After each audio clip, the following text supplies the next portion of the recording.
Good evening and welcome to Live with Colledge. Let me tell you, we are in for a treat tonight. I'm just so excited to have Todd Reinhardt, who is the Vice Chancellor for Enrollment at University of Denver, joining us to share a little bit about this first fully virtual test optional admissions cycle. Live with Colledge is a part of our college admissions literacy series, a series dedicated to bringing parents and families better information about higher education and better access to college admissions. I'm Kelsey Tarosian, the Director of Admission Services at Colledge. We have a pretty exciting conversation ahead of us tonight. So it has been quite a year, right, for everyone and across all areas of life. But tonight, we're going to be looking at what has happened during this past college application season and how all of these changes have affected the way that admissions officers really read applications. We're very lucky to have Todd Reinhardt, one of the nation's foremost admissions veterans, joining us for this important conversation. So sit back and absorb. We're sure to be learning a lot. But first, a couple of housekeeping notes before we get started. This session is, of course, being recorded, and we will send the recording out to all of you.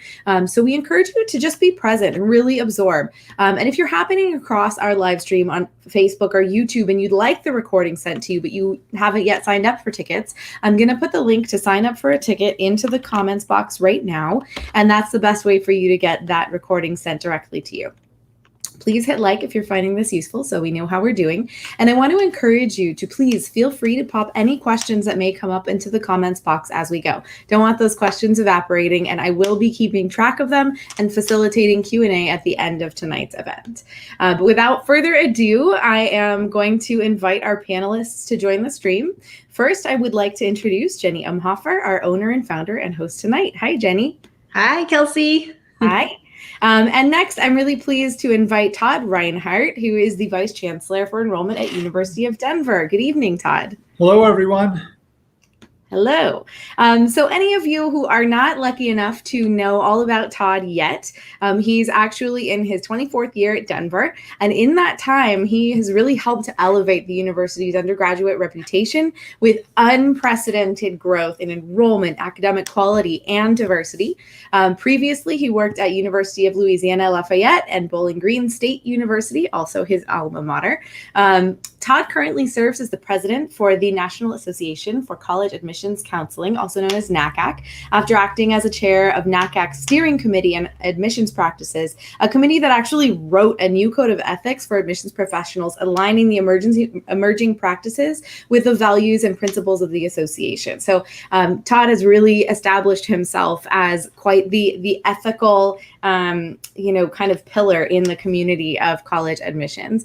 Prior to that, he also chaired the National Admissions Practices Committee, where his team monitored and enforced compliance with NACAC's Code of Ethics. So we've got a long history here with that really ethical thought. We're really honored to be joined by such a noted speaker. I know that you present local, regional, and national conferences covering key issues related to enrollment management, college admissions, ethical practices, and we're just so honored to have you joining us tonight. So thank you so much for joining us. I'm really looking forward to listening to the conversation. So let's get to it. Take it away, Jenny. Thanks so much, Kelsey. Hi, Todd. I'm so happy to have you. Thank you so much for joining us tonight. Well, I'm honored to be here. Thank you. Well, especially given that you were working so hard with your son, getting him situated with the competition today. I know that you're a father of athletes, so thank you for your time. So University of Denver is such a phenomenal institution located in the heart of the Rocky Mountains in Denver, Colorado. It has so much to offer such a wide range of students. And actually, Todd, we just did a live broadcast last week with one of our current seniors, an admitted student to Denver. And thank you for that. And it's one of his top choices. So my fingers crossed that you get him. He's an amazing kid. So why don't we just go ahead and start off by telling us a little bit about Denver and what is your ideal student profile? What does the ideal student look like? You bet. I think we should have brought your student back. He could have talked. I know. And I'm biased. This is my 24th year at Denver. So, I could take up the entire program just talking about DU tonight. But, first of all, we're a medium-sized private. And there aren't many medium-sized schools. I think even our size is unique. We're about 7 miles south of downtown. What I like about our campus, we're really close and kind of in the city, but we're not downtown. And our campus is more in a residential neighborhood. So you have kind of the peace and quiet. And of course, you have the Rocky Mountains as your backdrop. And we get the sunshine and blue skies most days. But, you've got all the action that's happening downtown Denver. And, an hour and a half away, we have the Rocky Mountains. So there's a lot to do. Academically, we really kind of have a great mix of liberal arts programs. So economics, political science, English, creative writing. But yet we have many professional programs too. So we have a great business school. We have engineering and computer science. We have all the STEM programs, biology and chemistry and environmental science, you name it. So I like the fact that our students have a lot to choose from, and they can get majors and minors kind of between the liberal arts and kind of a professional program as well. The other thing that we're really known for is study abroad. So if you want to study abroad, Denver should definitely be on your application list. We just have a really unique way to do it. We allow you to keep your scholarships. We essentially have vetted about 150 different schools, and it's pretty seamless. Your credits transfer back into your majors and minors. We cover your scholarships. It's just really seamless. Most of our students will go in their third year, sometimes their fourth, but we have over 70% who go abroad. For our size, we also are Division I athletics. We do not have football, but don't mess with us in pretty much anything else. We're nationally ranked in hockey, men's and women's lacrosse, gymnastics, both men's and women's soccer, our golf programs. It's just a volleyball. I'm trying to think. We just won conference championships, I think, in gymnastics, Wow. volleyball, men's and women's soccer, and we're on our way to probably doing that both in men's and women's lacrosse too. So Amazing. yeah. And if you haven't come, we've built probably 30 new buildings in the last 25 years. So our campus is also not dead gorgeous. Wonderful. Wonderful. I'm sorry we don't have those photos to share tonight. I would highly recommend all of you who are listening to go check it out on their website. And I think also we'll talk about this more, but you're hosting some really great information sessions for students who want to learn more about Denver online. So there's lots to learn and lots to probably engage with online. So much has happened this past year. Let's get right to the heart of this talk tonight. Tell us a little bit about this year's virtual admission cycle at University of Denver. Well, it's been quite a journey. About a year ago was when the world was essentially shutting down, and it was kind of you to mention that we're doing a really good job with our virtual programs. Probably a year ago at this time, we were just doing an average job at our virtual programs because like everyone else, we were learning how to do it. And I think by now we have gotten really good at it. And I think I know students just like our staff, we all probably have some Zoom fatigue, but I think we've done a good job of really having current students on there, mixing it up, showing videos, doing live streams of our buildings and doing live campus tours, Instagram live tours. We've done a really good job. So where we were a year ago compared to now is pretty amazing. And one thing I've found pretty neat for students, when we have a big on-campus program and you have 300 or 400 people, no one really wants to raise their hand and ask a question. But when we do like a program like tonight, people are more comfortable typing something into the chat or the Q&A. And I feel students have more of a voice when we're online. And while we have a presenter, live, it's usually you and the presenter. When we do virtual, we have a live presenter, but behind the scenes, we have probably 3 or 4 of our counselors answering their questions. So we actually probably get through 100 questions in 45 minutes where, when you're live, if you get through 5 questions, that's probably about it.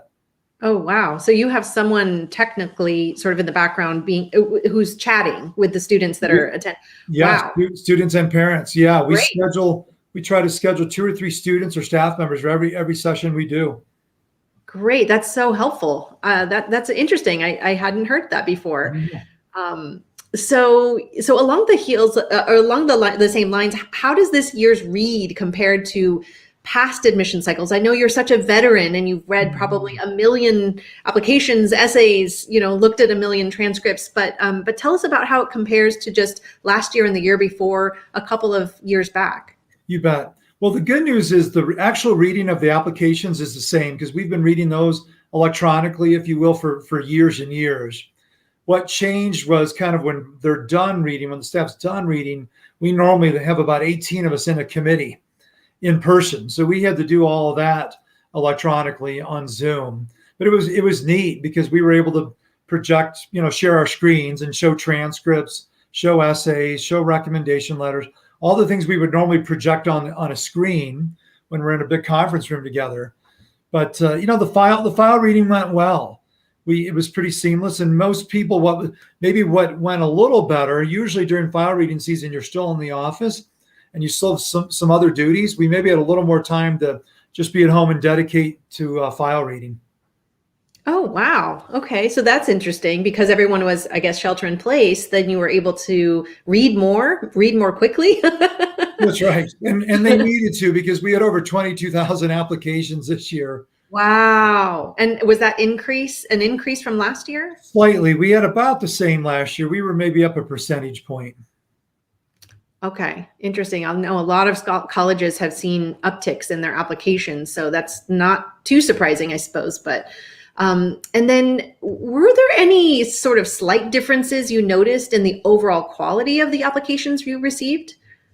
We've had such a strong academically qualified pool for years now that, they just continue to impress me, of course, when we're reading. I think the one thing I noticed though is I really want to commend this year's 12th graders. They have so much, I just have so much admiration for their patience, their flexibility, their empathy. They've gone through a lot. And I know all the students on our program tonight have as well. But these seniors, we've asked them to do a lot. And it's unusual to go through your last year of high school, go through the college admission process. I felt sorry for the students a year ago, thinking, they had to kind of spend March, April, May, and then, June finishing up. But they really got to do most of the college admission process kind of in a normal world. And they had to just finish things in a very unusual place. Sure. And I think most of us thought, okay, by the time we get to the fall, these current 12th graders, it's going to be smooth sailing. And boy, were we all wrong. And, that's where I have so much respect for this year's group because they really have managed this an entire year, plus the college process. Again, last year's students, a lot of them had already maybe visited campus when everything was still open. So they maybe couldn't come back a second or third time in the spring when they were admitted, but many of them had already been there. Most of this year's group had never been on campus. Everything's really been virtual. And I know we have a lot of, 10th and 11th graders on the call tonight. The good news is I really do think later in the summer, and certainly by the time the school year starts, you are going to probably be able to get back out and really experience campuses in person again. Great. Yeah, fingers crossed. I hope so. I think, maybe even in the summer, students are going to start visiting at least drive-throughs, right? That's right. When they can. I want to go back to something you mentioned earlier about the admissions cycle. There's a term that you mentioned that I'm not sure if many people know about that are listening tonight. And that term is called a committee, and how you make decisions based on a committee read. Can you define what a committee looks like at Denver for us? You bet. We jokingly sometimes call it the Great Debate. Yes. So each of our staff members, and there's like 18 people who probably read files and have territory, they each are assigned a few states or a few school districts, and they're responsible for reading the applications. So looking at the transcripts, the essays, the recommendations of any of the students who have applied from their territories. And normally we have early and then we have regular. So for each of those cycles, they usually have about 2 months to read the files. But at the end of those 2 months, we gather normally in a room. This year we did it Zoom, as I mentioned, but what I like to say is they're attorneys representing all of their students. Interesting. So it's kind of their courtroom, if you will. Okay. Or debate. They're able to debate their students, and their job really is to convince the rest of the committee one way or the other. And I will say in committee, with 22,000 applications, every application gets read initially by the counselors. In committee, we don't review 22,000 applications. There are some students with outstanding records academically. They haven't had any discipline issues. They haven't had any downward trends in their grades. We don't spend too much time in committee with that group. And there's others. Unfortunately, there's some on the other end that maybe they're just not competitive academically, or maybe we even feel they're not even quite capable yet to really retain and graduate from our university. We would never want to set up anyone for failure on our campus. So we spend a lot of time in a way in that middle group. And that's still thousands of applications that we review kind of over the course of that week. But the staff is bringing up people, and we have a few days where they're bringing kind of people advocating to bring people into the pool. And then unfortunately, we do have some days where people who maybe on paper look like they're admissible and competitive with the pool, when you peel that onion back, you realize that they're maybe not as competitive. And when we peel that onion back, what are we looking at? We're looking at your actual letter grades, not your GPA. So GPA is probably what we use for just initial like filtering and organizing. But when we're really looking at, your letter grades. Okay. Because with weighted grades for, let's say, honors, AP, IB, and then different schools give different weights. Some schools give a half point or a point. Some give 2. So we unweight your grades as far as your GPA. And then we have a weight that we do on our own to give your curriculum that attention for the rigor. But primarily, we're looking, what are your actual letter grades in your core academic classes? And we're also looking at trends. Hopefully, your grades have gotten a little bit better between 9th and 10th grade, and then again in 11th grade. And then, 12th grade, we might not always have your grades if you've applied early. Maybe at that first quarter, we'll definitely have your schedule. But a lot of times, we really only have 3 years of grades. And for the 11th graders on tonight, just know that because that's your most recent work, we do put probably a little more weight or a little more emphasis on your 11th grade. Great. So for those of students that are listening who are in 11th grade right now, this is really the year to make it count with your grades, yes. Right? And to really work hard on those second semester, bringing them up, as much as possible, because this is the last semester that colleges will see, right? Is that right, Todd? That's right. And then for students who apply regular, we sometimes have their 7th semester grades or something that they've done in the fall. But while the students early, we don't. So we're looking at trends. We're certainly looking at the rigor of your curriculum. We're reading your essays. We want to learn about you. Sure. We want to know your story. And by the way, your activities, we're not looking to see that you've done 100 things. We don't have this list of these preferred activities or that we're looking for. We really want you to be you and, do you, if you will. And because we're hoping that you do those things on our campus, that you bring yourself to our community, because we want that diversity. We want that diversity in your interests, in your perspectives and the activities and your hobbies, right? We want you to bring all those with you and hopefully continue to do them. And along the way, pick up some new ones too. Great. So really considering all the other aspects of a student's experience beyond the classroom. Right.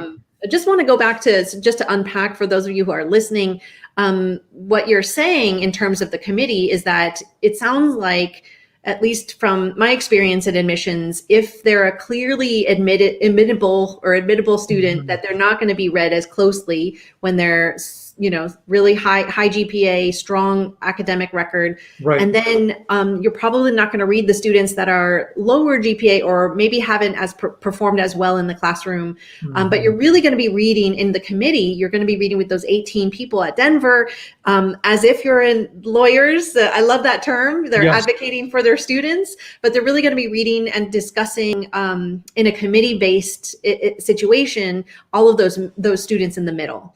That's exactly right. And by the way, we initially read every application, whether they're kind of low or higher performing. We still read everything at least once. Makes sense. We don't get reviewed that second or third time in committee. Sure, that makes unless something else unusual has happened. Sure. Right? Yeah, exactly. And then you're starting to talk a little bit about the essays and the other components. How do you look at the letters of recommendation and the essays and the extracurricular activities in an application? Right. And again, I think with the activities, we want people to just be themselves. And we know everyone's life journey is different, right? Some of you work. Some of you maybe need to work and you're not able, or you do a sport that really requires a lot of hours. So you're really not able to do 2 or 3 other things. We get that. Recommendation letters. We don't require teacher. It's certainly fine if you want to have 1 or 2 teachers submit recs, but they're not required. We know that not every high school, because it's just the volume of their school, they're not able to do that. Council recommendations, we really appreciate those. We do require either a school report or a council rec. For a lot of the schools, we end up getting both. Sometimes a written letter and kind of the more formal report. And those are helpful because, the school knows their students and their curriculum even more than we do. So when they're giving us kind of an evaluation of the competitiveness in that school of the curriculum, we really lean on that. And, when they're telling us what we're really looking for in the racks. So students, this is what we want. We don't need you to be best friends with your teachers or your counselor. What we really want to know is, hey, one, are you good people? Are you going to be a good classmate? Are you going to be a good roommate in the residence halls? And then academically, we want to know, especially we have smaller classes at Denver. Do you participate in class? Do you contribute to the conversations? Do you meet deadlines and meet assignments on times, right? That we know that college can be a lot quicker, that you're going to have to manage your time. So we're looking at your time management, how they reviewed you there, whether you're inclusive and empathetic to other views and perspectives. And we're really trying to find good roommates and good classmates, as I said earlier. And those rec letters just give us a little glimpse. And same thing with the essays. Wonderful. So in your, many, many years of experience, what would be some of your pieces of advice for students who haven't started the application process yet, who are maybe in their application year, as far as, what kinds of ideas or areas of content do you like to see in an essay? Yeah, in fact, I would say our 11th graders, who will be our rising seniors here pretty soon, I think summer is a great time to work on your essay drafts. And you should really look specifically at the schools you're going to apply to. Some will have a general essay, maybe through Common Application, that you have a few topic choices there. And then some will, in addition to that, they might have 2 or 3 short answers that you'll need to do. So I would not wait. If the deadline to apply to one of these places is November 1, for example, I would not wait until that last week of October to look at your 10 schools and you suddenly realize you have like 30 essays you have to write. Oh, no. Yeah. Right?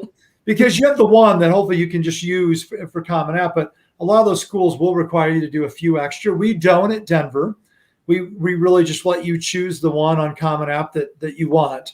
And again, we don't have a preference there, but I still want to wait and write that on Halloween night, right? That on October 31st, we can tell when you wrote it the night before. Sure. That, take your time. Summer's a great time, and you can get people to read it and provide some feedback on your drafts, and you can start working on some of your short essays and just have them ready to go. You won't apply. The application doesn't become available really until August 1st at a lot of schools. I know you can start your account and start working on things earlier, but you could really be working on those all summer. And then when you're ready to submit, let's say in September, October, November, you're kind of ready to go. And it's also before you get really busy back at school again. Sure. So it sounds like you're really recommending to get started early, and that to really speak right from your own experience, right in your authentic voice. Correct. At Colledge, we do have a process it is a process. We really believe that students should write from their own authentic experience, and that those are the stories that really are interesting for admissions officers to read. So that's really wonderful to hear that you think that students should start early. That's something we try to stress really a lot is time management, and that it should be from their own experience. Yeah, and I would say the other thing about essays too is I think we sometimes nationally we just make such a big deal about essays. It's one piece of your application. I don't want students feeling they have to write this Pulitzer Prize winning essay. You don't. And by the way, if your grades aren't competitive, and that's relative to wherever you're applying, I mean, you might be looking at a school where all A's is borderline, but I'm here to tell you that if you're borderline with your grades for whatever school you're applying to, the essay is not necessarily your magic ticket to be admitted. It's more we're checking the box just to make sure you've taken some time, you can put your thoughts together, you're writing well, we're learning about you on a personal level. If you have lower grades, the essay is not going to save you. And I would also say if you're performing really well and you're competitive on the other things and you're probably going to be admitted, you'd have to write a pretty weak essay for it to hurt you. Right? Like, if you wrote it like the night before and you didn't put any time or effort into it, then it's going to hurt you. if you've really just been authentic and you've put some effort into it and you've written a good essay and everything else is in place, you're going to be admitted at a lot of places. But I So think everyone who's listening tonight is not going to write it the night before. They're right, that's they're going good. to do it now. They're going to do it in the summer. Yeah, that's because they get good advice. Yeah. Yeah.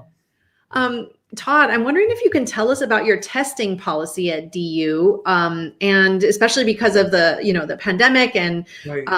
how that testing policy may have shifted the admissions process at all, if at all, this year. Well, what shifted for us, we were already test optional, but the year before we had about 25% of our applicants apply without test scores. And that was fine. We loved that. It was almost flipped though this year. We had almost 60% not have test scores. They applied test optional. And most of my colleagues at other schools, when I speak with them, they're sharing the same things. And by the way, that wasn't necessarily a strategy or choice by the students. Most of them truly did not have scores to submit. So we felt comfortable because we had already made admission and merit decisions without test scores in the past. We just had to scale up and do it on a much larger scale. Wow, 60%, that's a pretty big jump. So, and how do you evaluate those test optional applications? Truthfully, the same way we do, years ago when test scores used to be required. That I'd also say at a lot of schools, test scores probably didn't play as big of a role when schools were making admit-deny decisions as maybe people think. At a school like Denver, probably where it played a larger role was with our merit scholarships. But now that we're test optional, that really is not the case either. I mean, certainly if a student submits scores and we support that, we want this to be a student choice. It's not our choice. We want that to be the students. If they submit it, we will look at it as one factor, just like your essay and your recommendations and your transcript for admission. And it'll also be one factor for our merit scholarships. But by the way, if you don't submit, we still have all that other information to still make both admission and merit scholarship decisions. Wonderful. So you also will offer merit aid merit scholarships to students who apply that don't have a test. Oh, absolutely. In fact, most of them test optional still receive merit scholarships. Wow, Todd, that's fantastic, especially for the cost of college, and parents are now really concerned and thinking about that more than ever. Can you give us a little bit of a sort of a range of what those merit scholarships might look like? So our scholarships range from about $10,000, and this would be each year, all the way up to $30,000. So, wow. For the $30,000, that's like my transcript multiplied, right? That, take my high school transcript and maybe double the grades. Okay. And that's that top, $30,000 a year scholarship. And then the 10,000, those are still competitive, really capable students. One thing, most colleges and universities have either kind of a cost estimator or a net price calculator on their website. So a lot of people can go on there and enter information. I will caution you, because so many schools had to go test optional this year, some of their calculators maybe haven't been updated yet. Oh, interesting. Maybe give school, and they hadn't been through a cycle. Some of those schools hadn't been through a cycle yet.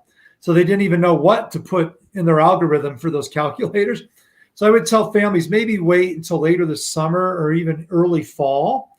And I would think they're going to be a little more accurate in what information it would provide a family.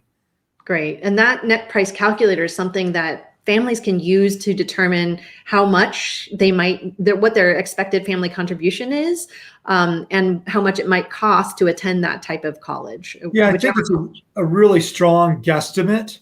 I think what I hope it does for families is it relieves them, because we all see the sticker price and just the high cost of going to college and the media. But I think what these cost estimators do is you realize, oh, this is a lot more affordable than we realized. That either between merit or additional financial aid grants, that we can make this work. Well, it's nice to know that you have the merit scholarships that you offer applicants, and that they don't have to have a test. And so that must be something that is determined based on their GPA or their overall academic record. Is that correct? That's right. So we certainly put a lot of weight on GPA, but all the things I talked about before, your actual letter grades, your trends, So Mhm. we're looking at all of that to determine both admission and for scholarships. Sounds great. That sounds wonderful. So I know that you were recently honored with the John A. Blackburn Award for Ethics in College Admissions by PCACAC. Right. That's a lot. I know that's a lot. And I know that so many have been watching and thinking about ethics in college admissions lately. Can you tell us what it means to you to do the right thing in college admissions? Well, and I would say I maybe was recognized a couple of years ago, but almost everyone in our profession is worthy of that award. And I think that's one thing families can go to bed at night feeling really good. They're going to be treated very well in the admission process by colleges and universities. That these are great people who work in this field. And really, it's our commitment to serve families, to serve students, that when we offer someone admission or we offer them a scholarship, we're going to stand by that offer. We're not going to pull it, 2 weeks later if they don't commit, or, we're not going to make them jump through 3 or 4 extra hoops. That we want this to be a fun experience. You only get to apply to college once, right? At least coming from high school, you maybe will transfer and you get to do it a second time, or maybe go to grad school or professional school. But for undergrad, you generally are doing it once. And we want this to be pretty good memories and good experiences for you. So, and we love doing our job. So I think mostly when we say we're committed to serving students ethically, we want to be transparent. We're not trying to trick them. We're going to let them know everything they need to submit to apply. We're not going to say, oh, just kidding, you actually still owe us 2 more things. Or, we're going to tell them we use these 4 things to make admission decisions, but behind the secret curtain, we really look at 2 completely different factors. And I'm here to tell you that's not the case. That what we're telling you, what you see is what you get. That there's not the Wizard of Oz behind the curtain. The secret to getting into college is really just work hard, take good classes, and do as well in school as you can. And you're going to be competitive at a lot of places. And I think that's the message. That goes back to the ethics. We want to be very genuine in our experiences and what we're communicating. Excellent. That's so helpful to hear. Thank you, Todd, for that. So I want to just close out here, but I before we do that, I want to hear some of what words of wisdom you might have for juniors and their parents. What should they be thinking about as they look ahead to this next year's admission cycle? Hybrid, in person, online only, click here. Right. Oh my gosh. I'm hoping that they're really going to be back to almost all in person. I mean, certainly our campus next fall when we open for classes in residence hall, that our plan is to be full go. My advice with the admission process, I'll just repeat what I said earlier. 1, enjoy this. And when you're able to, if you can travel, even just hop in the car and go visit some schools, even if it's not a school you're going to apply to, it starts to give you a flavor of what different places are like small or large, where they're located, more of a town versus a large city like Denver, and just start to figure out what you maybe like or don't like. And so even locally, if you can go visit maybe a large public flagship or maybe a small liberal arts college, even if you're not interested in those 2 schools, it might start to give you an idea, well, maybe I do like a larger public, maybe more than a smaller liberal arts school, or it could just be the opposite. The other thing, I guess the 3 main takeaways I would tell families: admission, if you really simplify it, it's a 3-step process. And the students control 2 of the 3 steps. So the first step is they get to choose where to apply. You can apply to 2 schools, 5 schools, or 20, hopefully not 20, but you choose how many you apply and to where. Now, the ball does get kicked to the colleges for that second step. We decide who we're going to admit. But you control a lot of that second step too, because guess what? You choose your classes you take. You choose how much work and effort you're going to put into your classes and the grades you earn. You control a lot of your grades. Not all of them. I understand that. But you do have some or even a lot of control of how well you do in school. So that step's ours, but it's partially yours. And then once we put our admission offers out, it goes back to the students and their families. So that third step is they get to decide where to go. So if they've applied to 10 schools and they get into 10 schools, we only get, we only win 1 time out of that equation. That the students always win. They get to pick the school they're going to. Excellent. That's very wise. I really appreciate you saying that. And I really liked what you said about enjoying the process, that this is all about, empowerment and self-discovery. And those three touchstones are really taken to heart here. So thank you so much, Todd. I'm going to invite Kelsey back into the studio here so that we can get to some of your questions. I know that those of you who are listening probably have lots of questions on your mind. Hi, Kelsey. Hello. What a wonderful conversation. I appreciated so much, especially towards the end.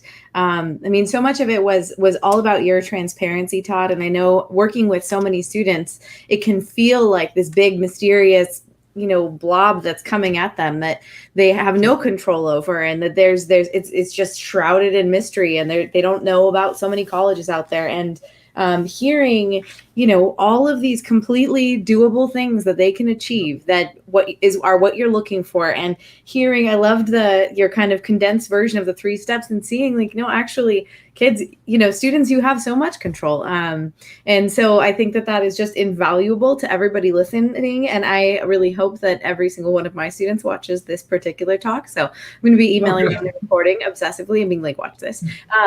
Anyway, so I want to get to some questions. We're going to, for all the audience out there tonight, we're going to get to as many questions as we can. If you have more questions, you feel like you need more help, please reach out to us directly. I'm going to put our contact into the comments box now. And if you feel like you would like more information about Denver, if you're interested in it, then I'm going to go ahead and pop their contact information for the admissions office in there as well. And I really encourage you to reach out. As Todd was saying, admissions people are just great people, and they really want to help. So don't be scared. Just reach out. So we already had a really great question when you guys were talking about starting early, asking what can I do to start preparing today? So I would love to hear advice from probably both of you. Maybe we can start with you, Todd, and then Jenny, you can pick up any other advice. But what can we do if we start now? Well, one of the things I would start doing is, as I mentioned before, maybe try to get out and visit some schools. I know it's harder right now, maybe wait a couple months, but the virtual programs are really good. So you can start to maybe do an information session with some of the schools you're interested in or think you might be interested in. Some of those schools are doing more than just information sessions. They might do a sample class. They might have a student panel. And again, because we have Zoom, we can kind of include a lot of things we're normally not able to do. So there's some things you can do in this spring and summer. Just trying to learn more about students who go to those schools, learn about some of the faculty members who work there. I think that's certainly fun. And then you can never replace an in-person campus visit. And as I said, I think it's always a good thing to start working on your essays. Great advice. Yes, I love hearing that. The other thing we do at Colledge is we do recommend that students start to create a little spreadsheet for themselves. You can do that on Google. And just write down all the colleges that you're interested in, even if you're not sure if they would be the best right fit, and then start collecting some of your thoughts. Write down everything and anything you can think of, the things you like, the things you dislike, there could be location, there could be size. All of that is really helpful for you to be able to sort of go down your list and compare and contrast, and maybe even why not put together like a rating system? Mm-hmm. But also one of the things that we do that I think I heard from Champ, our student who is considering Denver, he was talking about really reflect on your own experiences and your own feelings, your own thoughts as a student, because this is a really good time to think about, who you are. And that's what colleges are really going to want to learn is about you. So like Todd said, don't wait till the last minute to write those essays, start in the summer and start reflecting on who you are and what you want out of a college experience. And I love the idea of a matrix, especially if you have columns that go across your spreadsheet and you're listing all the factors that are important to you. Exactly. And what I like about this initially is it should never be a selection process. Over time, it should be a process of elimination. Mm-hmm. So you maybe start with 15 schools, and as you get further along and you're further vetting some of those really important factors to you, you might see certain schools rising to the top. I'll caution you, there is not a perfect school and there's not a perfect match. If you find a school that has like the check marks for all 10 of your factors, that's pretty rare. It is. If you find a school that they have 7 or 8 of the 10 things, doesn't mean you're going to wake up and just pick them. but maybe they would be one of your 3 or 4 schools you narrow it down to. And the schools that are only checking the box on maybe 2 or 3 or 4 of your factors, you can start to eliminate some of them. But don't just wake up one day and just pick a school. Go through this process and kind of eliminate people over time. That's such great advice from both of you. And what I'm hearing is that really there's two things. First of all, that even the college list selection process is deeply personal. It really depends on who you are. And then the other piece is that the entire process from list selection all the way through to, choosing which activities you put in the activities section and writing your essays and everything is really a process of self-reflection and truly self-discovery. So as much as you can, really latch on to that as a student, I think that, starting now just makes sense. You give yourself more time to go through that process of self-discovery. So speaking of visiting schools, and right now is a tough time, as you mentioned, when would be a good time to visit? That's going to vary probably on the city and the state and the school. But I would think by the middle of summer, when we're starting to get into July, you're going to see far more campuses open. Mm-hmm. We just had a big program on our campus Saturday where they allowed our admitted students into our buildings. And that's only the third time we've been able to do that for our admitted students these last few weeks. Wow. But that was essentially the only 3 times families have been in our buildings in a year. But and it's going to vary from school to school. But I really think by this summer, and certainly later on in the fall, you're going to be all of the campuses are open. So for the most part, you can always go on your own, just kind of walk around outside. But right now, you might not always see people or be able to get into buildings when you go to different colleges right now.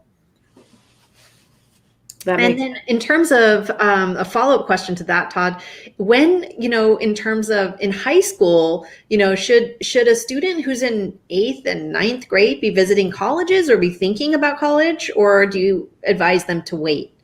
Well, I think it's always great to go visit college campuses, and it's fun. At every age, you're maybe looking at slightly different things. I don't think it's a necessity to go as an 8th grader. I think one thing I would remind 8th graders as they're going into that 9th grade year, 9th grade does matter. And don't think, hey, I'm going to worry about college when I'm in 11th and 12th grade, because you're going to look back and say, oh, I didn't take some of the classes I should have taken, or I wish I'd worked a little bit harder in 10th grade in biology, and my grade had been maybe a little higher. So that would be the only thing I would start to you want to start focusing and start to realize you have some goals and you have some ability to shape your journey, but you don't want to wake up in 11th grade and realize that, oh, I really didn't do that. And you can always catch up. Let's say that happened. You can work with great people like Jenny and she'll catch you up. But if you are in 8th grade now, why not just get it right the first time? Great advice, Todd. Yeah. Great advice. Yeah. So I know a lot of seniors may also be watching, and I want to think about them just for a moment. Yeah. I know wait lists have been a big question right now that have been coming. It's been at the top of a lot of people's minds because schools have really seen changes in how they've had to use their wait lists. And we have students who are dealing with wait list decisions. So how do you use your wait list at Denver? Well, I will tell you, first of all, in any given year, wait lists are really hard to predict. Mm. And that's true not just at Denver, at any school. You just really never know how things are going to shake out. We talked earlier about being transparent. One thing schools should do if they offer you a spot on their wait list, in that communication, I'm hoping they're telling you, in a typical year, we'll have 800 people on our wait list, and we maybe, we'll offer 50 spots, and then, like 20 of them come. And hopefully you can get some sense. And if they don't, you can email and maybe ask. Because some schools, if they tell you, oh my gosh, we have 10,000 people on our wait list, and on a normal year, we'll take 30 people off that. Well, that's giving you a pretty good indication you're not getting in, right? Versus a school that maybe has a few hundred and they take 150 out of the 300, then you're feeling maybe a little better. But what's really hard, even at Denver, we've had years where we've taken 0. We've had years where we've maybe taken 10 or 15. We've had years where we've taken 150 off of our wait list. Wow. It really does vary. Oh, wow. That's very. I think where we're all worried a little bit about this year and thinking that there might be more activity, because some of the schools did experience large increases in applications. And it wasn't because there were more students. They just applied to more schools. Right. I think all of us, students have until May 1 to commit. So all of us are trying to figure out what the heck is going on and how many are actually going to commit on May 1. And even though we've had these large increases, that doesn't mean they're all coming. Right. So what's going to happen at some schools is they're not all going to come, and then they will go to their wait list to fill that class. And that could, create a domino effect. So Yeah. I think students could be a little more hopeful than a normal year. I think there will be more waitlist activity or action, if you will, than maybe a normal year, but it's so hard to know. Yep. So hard. It's true. So students who are listening, you definitely want to deposit at the schools one of the schools that has accepted you, and focus on that. And it really is an emotional process too, that you're going to be going to a different school than maybe the one that you're waitlisted, or that at least you want to try to attach yourself there and wait and see. That's right. And I will tell you, most of the time it works out. If you go to that school that you think was maybe your second choice, I bet you end up loving it. Yep. Yep. Absolutely. All right. So I think that's about all that we have time for. But as a group that's really just trying to meet as many families as we can to provide more information and better access, I want to thank you from the bottom of my heart, and also on Jenny's behalf, for joining us, Todd, and for sharing so openly about not only what the process has been this year, but also, what the process is like, and what it isn't like, and what the University of Denver is looking for in its potential clients and students. It's been completely invaluable. I really appreciate it. Well, thank you. And good luck to all the families. I would do this every night. I love doing this. And if you do come visit Denver, I'm in my office every day. So find me and we'll say hello. Awesome. Love that. And we want to thank everybody who attended tonight so much for being here. I want to make sure that all of you are getting access to all of our free resources. So please do make sure to follow us on social media. And if you felt that tonight was valuable, please consider sharing content with those that you could think could benefit. The whole goal is to get the word out there, to get as much information out there to anybody who needs it. And we're really looking forward to seeing all of you at our next event, which is going to be on Thursday, May 6th at 6 p.m. This one is going to be focusing in on wait lists. It's called Waitlist Waiting to Exhale, and we're really pleased to have Robert McCullough, who is the Dean of Undergraduate Admissions at Case Western, join us to talk about how to handle a waitlist decision and best practices as a student. We really want to encourage juniors and sophomores and parents to come to learn about this moment as well, because it really helps you to understand what the entire process is like and how to deal with all of the ranges of decisions that you might possibly get. I'm going to pop the link to sign up for that into the comments box right now. And I'll put in a plug. Bob is a friend of mine and he's really smart. That'll be a great session. Awesome. Thanks, Todd. We're really looking forward to it. Thank you all again so much for coming. Thank you, Todd. Thank you, Jenny. And I hope everybody out there has a wonderful evening. Good night. Thank you. Thank you.